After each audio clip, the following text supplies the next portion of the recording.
Ana kwasa haba da Allah na zagaye kusan rabin garin nan an nuna min ubale wajen guda 10 an ce min in je can na je wajen mutane sun fi guda 10 an duk wanda aka nuna min kuma ba shi a ciki. Wai kai malam to daga ina? Daga Kano. Ya sunanka? Sunana Samhu. Ni kadai ne Samhu a Kano. To wa kake ne wane na ji kana ta hayaniya kai kadai? Malam Ubali. Na ai kam garin nan idan baka ce Ubali tsohon kwarto ba, to za ka kara da garin nan baka samu wanda ya gane shi ba. Ai ina ganin ka na gane. Tsohon kwarto ba wanda zai ai ina ganin ka na gane. Na sha ina ganin ka na gane. Sai dai Ubali tsohon kwarto in ba shi ka faɗa ba wanda zai gane a gane. Oh haka ne. Ai haka sunan yake. Na gode. Na gode. To ai ga wani can kana zuwa ka tambaye shi Ubala tsohon kwarto. Da ka tambaye shi zai nuna ma wancan mai sanda a hannu. Shi fa to na gode fa. Na gode. Wala saka da dai. Gashi wallahi da yan canjin na. Ba ma ka ba mu to na gode fa. Ka ji yawa. Na gode. Ba da yawa ka ji wani suna wai sango. Yawa da Allah ina da tambaya. Allah malam nan da gidan Ubala tsohon kwarto? Ubala tsohon kwarto. Ubala mene? Ubala tsohon kwarto.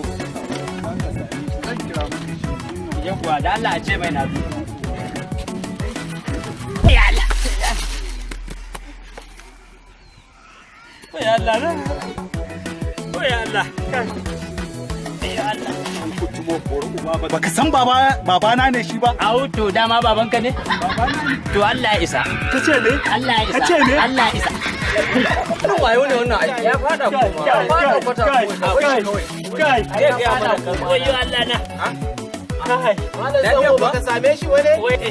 Yanzu dama dan wulakanci kun san baya san sunan kuka tura na je na sha masga? A'a. Ya za ka same mu babu sallama. Mutane musulmai. Sai ka ce ba musulmi ba. Ba za ka masa Labanka ne ai. Kuma ga ka fito kasar Hausa. Yanzu dai dakata, yanzu dai kuna nufin ku yan Zaria. Komai sai da sallama kenan. Haka yake. Mu ai haka kaidan mu Allah. Ai fa na mazguto ai shikenan. Salamu alaikum. Ya zama dole na dau sallama na kai ta Kano. Salamu alaikum. Jibgata da aka yi Allah ya isa wallahi. Salamu alaikum. Ni zan koma Kano na zo Zaria na zama teacher a sallama. Salamu alaikum. Kuma Allah ya isa dan ubanku. Allah ya isa.